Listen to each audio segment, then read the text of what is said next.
ये साप्ताहिक बाइबल का उपदेश Plainfield Christian science church independent से है, जो प्लेनफील्ड, न्यू जर्सी, अमेरिका में है।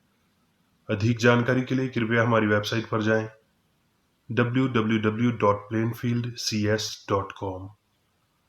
आपके ध्यान के लिए ये पाठ रविवार 30 अगस्त 2020 के लिए है। विषय यीशु मसीह, स्वर्ण पथ, यूहन्ना। और हमने देख भी लिया और गवाही देते हैं कि पिता ने पुत्र को जगत का उद्धारकर्ता करके भेजा है। उत्तरदायी ध्यान। यशाया। जो लोग अंधियारे में चल रहे थे उन्होंने बड़ा उजाला देखा, और जो लोग घोर अंधकार से भरे हुए मृत्यु के देश में रहते थे उन पर ज्योति चमकी। तूने जाति को बढ़ाया, तूने उसको बहुत आनंद दिया। वो तेरे सामने कटनी के समय का सा आनंद करते हैं और ऐसा मगन है जैसे लोग लूट बांटने के समय मगन रहते हैं, क्योंकि तूने उसके गर्दन पर के भारी जुए और उसके बहंगे के बांस, उस पर अंधेर करने वाले की लाठी, इन सबों को ऐसा तोड़ दिया है जैसा मिद्यानियों के दिन में किया था।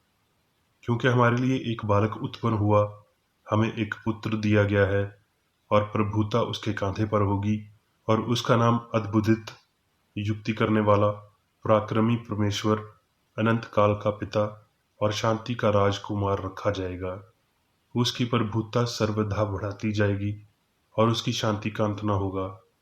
इसलिए वो उसको दाऊद की गद्दी पर इस समय से लेकर सर्वदा के लिए न्याय धर्म के द्वारा स्थिर किए और संभाले रहेगा। सेनाओं के यहोवा की धुन के द्वारा ये हो जाएगा। प्रभु ने याकूब के पास एक संदेश भेजा है और वो इसराइल पर प्रगट हुआ है। पाठ उपदेश बाइबल में से। यशाया। मेरे दास को देखो जिसे मैं संभाला हूँ, मेरे चुने हुए को जिससे मेरा जी प्रसन्न है। मैंने उस पर अपना आत्मा रखा है। वो अनय जातियों के लिए न्याय प्रगट करेगा। ना वो चिल्लाएगा और ना ऊंचे शब्द से बोलेगा, ना सड़क में अपनी वाणी सुनाएगा। कुचले हुए नरकट को वो ना तोड़ेगा और ना टिमटिमाती बत्ती को बुझाएगा। वो सच्चाई से न्याय चुकाएगा। वो ना थकेगा और ना हियाव छोड़ेगा, जब तक वो न्याय को पृथ्वी पर स्थिर न करे। और द्वीपों के लोग उसकी व्यवस्था की बात चाहेंगे। यशाया। प्रभु यहोवा का आत्मा मुझ पर है, क्योंकि यहोवा ने सुसमाचार सुनाने के लिए मेरा अभिषेक किया, और मुझे इसलिए भेजा है कि पीड़ित मन के लोगों को शांति दूं, कि बिंदुओं के लिए स्वतंत्रता का और कैदियों के लिए छुटकारे का प्रचार करूं, कि यहोवा के प्रसन्न रहने के वर्ष का और हमारे परमेश्वर के पलटा लेने के दिन का प्रचार करूं, कि सब विलाप करने वालों को शांति दूं, और सिय्योन के विलाप करने वालों के सर पर की राख दूर करके सुंदर पगड़ी बांध दूं, कि उनका विलाप दूर करके हर्ष का तेल लगाऊं, और उनकी उदासी हटाकर यश का ओढ़ना उड़ाऊं, जिससे वो धर्म के बांज वृक्ष और यहोवा के लगाए हुए कहलाएं, और जिससे उसकी महिमा प्रगट हो। मरकस। परमेश्वर के पुत्र यीशु मसीह के सुसमाचार का आरंभ। मरकस। और वो आराधनालय में फिर गया, और वहां एक मनुष्य था जिसका हाथ सूख गया था, और वो उस पर दोष लगाने के लिए उसकी घात में लगे हुए थे कि देखें वो सब्बत के दिन में उसे ठीक करता है कि नहीं। उसने सूखे हाथ वाले मनुष्य से कहा, बीच में खड़ा हो, और उनसे कहा, क्या सब्बत के दिन भला करना उचित है या बुरा करना, प्राण को बचाना या मारना? पर वो चुप रहे।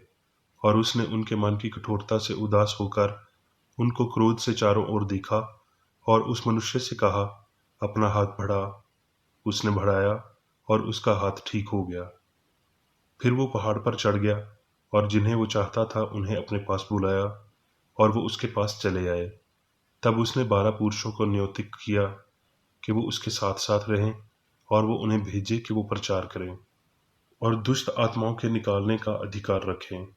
और शास्त्री जो यरूशलेम से आए थे ये कहते थे कि उसमें शैतान है, और ये भी कि वो दुष्ट आत्माओं के सरदार की सहायता से दुष्ट आत्माओं को निकालता है। और उन्हें पास बुलाकर दृष्टांतों में कहने लगा, शैतान क्यों कर शैतान को निकाल सकता है, और यदि किसी राज्य में फूट पड़े तो वो राज्य क्यों कर स्थिर रह सकता है, और यदि किसी घर में फूट पड़े तो वो घर क्यों कर स्थिर रह सकेगा। और यदि शैतान अपना ही विरोधी होकर अपने में फूट डाले तो वो क्यों कर बना रह सकता है, उसका तो अंत ही हो जाता है। किंतु कोई मनुष्य किसी बलवंत के घर में घुसकर उसका माल लूट नहीं सकता, जब तक कि वो पहले उस बलवंत को ना बांध ले, और तब उसके घर को लूट लेगा। यूहन्ना। तब यीशु ने उन यहूदियों से जिन्होंने उसकी प्रतीति की थी कहा, यदि तुम मेरे वचन में बने रहोगे तो सचमुच मेरे चेले ठहरोगे, और सत्य को जानोगे, और सत्य तुम्हें स्वतंत्र करेगा। उन्होंने उसको उत्तर दिया कि हम तो इब्राहिम के वंश से हैं और कभी किसी के दास नहीं हुए, फिर तू क्यों कर कहता है कि तुम स्वतंत्र हो जाओगे। यीशु ने उनको उत्तर दिया, मैं तुमसे सच सच कहता हूं कि जो कोई पाप करता है वो पाप का दास है, और दास सदा घर में नहीं रहता, पुत्र सदा रहता है। सो यदि पुत्र तुम्हें स्वतंत्र करेगा तो सचमुच तुम स्वतंत्र हो जाओगे। यूहन्ना। तोमा ने उससे कहा, हे प्रभु, हम नहीं जानते कि तू कहाँ जाता है, तो मार्ग कैसे जाने। यीशु ने उससे कहा, मार्ग और सच्चाई और जीवन मैं ही हूँ, बिना मेरे द्वारा कोई उस पिता के पास नहीं पहुंच सकता। क्या तू प्रतीति नहीं करता कि मैं पिता में हूँ और पिता मुझ में है। ये बातें जो मैं तुमसे कहता हूँ अपनी ओर से नहीं कहता, परंतु पिता मुझ में रहकर अपने काम करता है। मैं तुमसे सच सच कहता हूँ कि जो मुझ पर विश्वास रखता है, ये काम जो मैं करता हूँ वो भी करेगा, वरन इनसे भी बड़े काम करेगा, क्योंकि मैं पिता के पास जाता हूँ। यदि तुम मुझसे प्रेम रखते हो तो मेरी आज्ञाओं को मानोगे। यूहन्ना। सच्ची दाखलता मैं हूँ और मेरा पिता किसान है। जो डाली मुझ में है और नहीं फैलती उसे वो काट डालता है, और जो फैलती है उसको वो छांटता है ताकि और फैले। तुम तो उस वचन के कारण जो मैंने तुमसे कहा है शुद्ध हो। तुम मुझ में बने रहो और मैं तुम में। जैसे डाली यदि दाखलता में ना बनी रहे तो अपने आप से नहीं फल सकती, वैसे ही तुम भी यदि मुझ में ना बने रहो तो नहीं फल सकते। मैं दाखलता हूँ, तुम डालियां हो। जो मुझ में बना रहता है और मैं उसमें, वो बहुत फल फैलता है, क्योंकि मुझसे अलग होकर तुम कुछ भी नहीं कर सकते। यदि कोई मुझ में बना ना रहे तो वो डाली के नियन फेंक दिया जाता और सूख जाता है, और लोग उन्हें बटोर कर आग में झोंक देते हैं और वो जल जाते हैं। यदि तुम मुझ में बने रहो और मेरी बातें तुम में बनी रहें तो जो चाहो मांगो और वो तुम्हारे लिए हो जाएगा। मेरे पिता की महिमा इसी से होती है कि तुम बहुत सा फल लाओ, तभी तुम मेरे चेले ठहरोगे। जैसा पिता ने मुझसे प्रेम रखा वैसा ही मैंने तुमसे प्रेम रखा, मेरे प्रेम में बने रहो। यदि तुम मेरी आज्ञाओं को मानोगे तो मेरे प्रेम में बने रहोगे, जैसा कि मैंने अपने पिता की आज्ञाओं को माना है और उसके प्रेम में बना रहता हूँ। मैंने ये बातें तुमसे इसलिए कही हैं कि मेरा आनंद तुम में बना रहे और तुम्हारा आनंद पूरा हो जाए। मेरी आज्ञा ये है कि जैसा मैंने तुमसे प्रेम रखा वैसा ही तुम भी एक दूसरे से प्रेम रखो। अब मैं मेरी बेकर रेड्डी द्वारा क्रिश्चियन साइंस की किताब विज्ञान और स्वस्थ शास्त्रों की कुंजी के साथ के साहस संबंधी अंश पढ़ूंगा। विज्ञान और स्वस्थ। आह, लेकिन मसीह, सत्य, जीवन की भावना और नश्वर मनुष्य के दोस्त उन जेल के दरवाजों को खोल सकते हैं और बंदी मुक्त स्थापित कर सकते हैं। मसीह, भगवान का दिव्य अभिव्यक्ति जो अवतार त्रुटि को नष्ट करने के लिए मांस के लिए आता है। मसीह में मसीह तत्व ने उन्हें मार्गदर्शन, सत्य और जीवन का मार्ग दिखाया। शाश्वत सत्य को नष्ट कर देता है जो लगता है कि मनुष्यों ने त्रुटि से सीखा है, और भगवान के बच्चे के रूप में मनुष्य का वास्तविक अस्तित्व प्रकाश में आता है। यीशु ने अपने चर्च की स्थापना की और मसीह उपचार की आध्यात्मिक नींव पर अपने मिशन को बनाए रखा।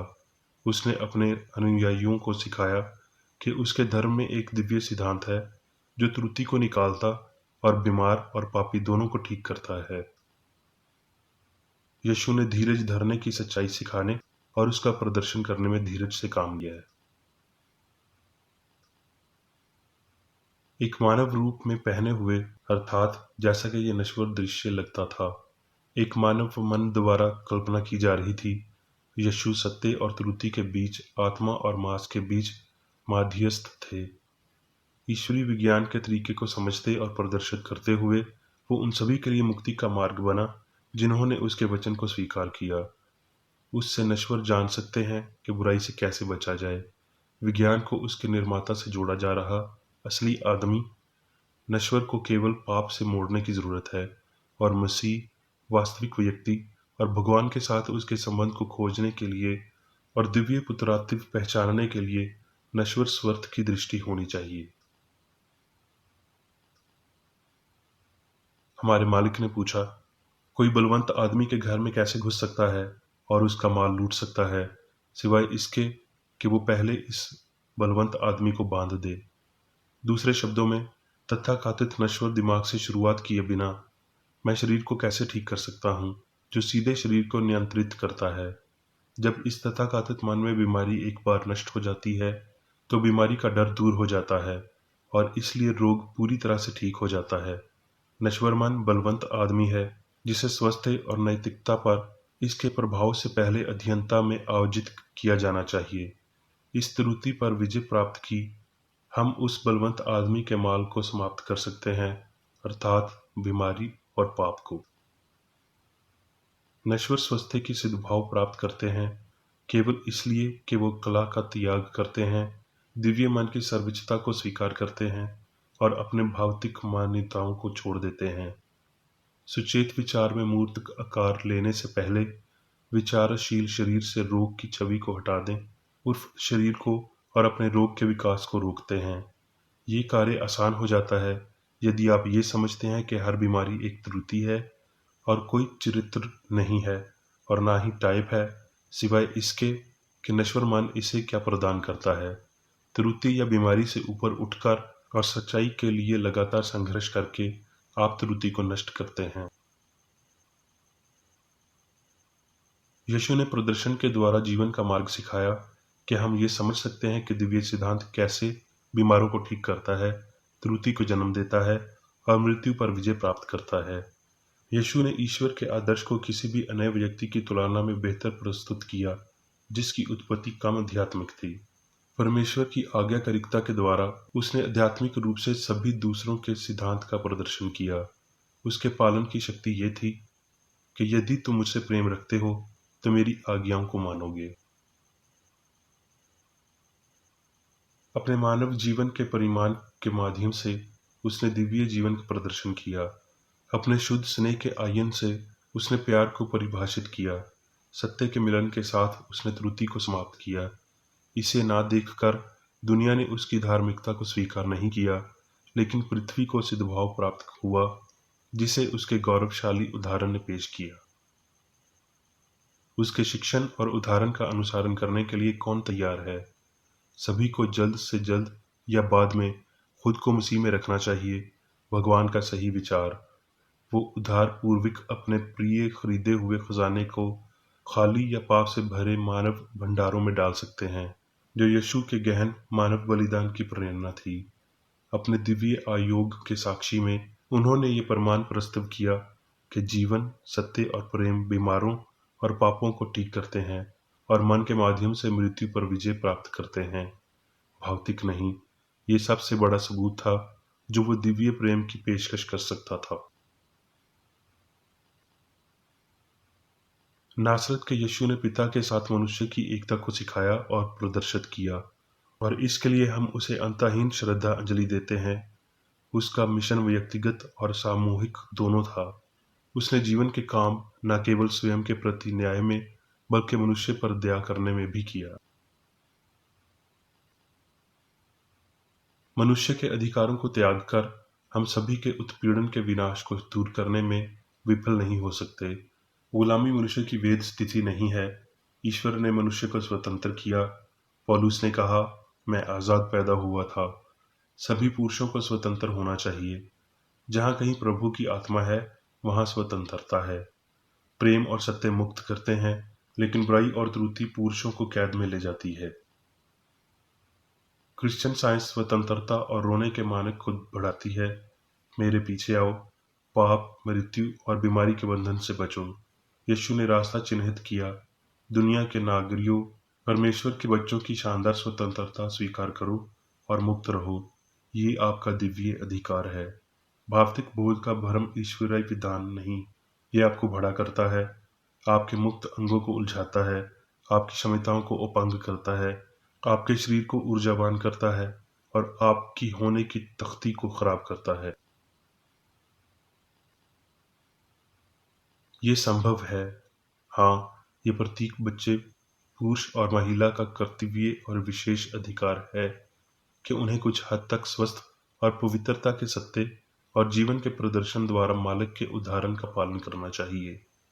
मसीही लोग उसके अनुयायी होने का दावा करते हैं, लेकिन क्या वो उस तरीके से उसका अनुसरण करते हैं जो उसने आज्ञा की थी?